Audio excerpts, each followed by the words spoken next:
Back here in the Ozarks, Springfield police are looking for the people who shot guns while attempting to break into cars overnight.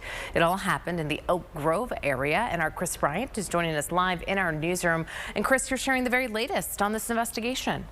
Yeah, good morning or good afternoon, Emily. A home security camera alerted the homeowner to that somebody was attempting to break into their vehicles over in the East Springfield neighborhood around 4 o'clock this morning. Now, when the homeowner went outside on East Cinderella in the Oak Grove area just after 4, the people ran off. They ran down the street, they turned around, and one of them fired shots. No one was hurt, no buildings or vehicles were hit, and police are looking at the video to try to get a description of the people involved.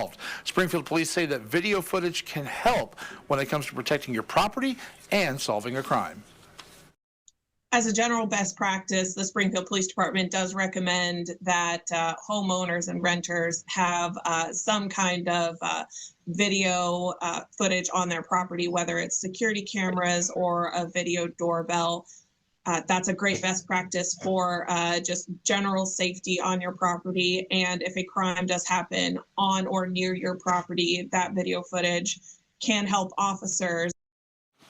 If you have any information about this crime, you're asked to contact the Springfield Police Department at 417-864-1810, or you can call Crime Stoppers and leave a tip anonymously at 417-869-TIPS.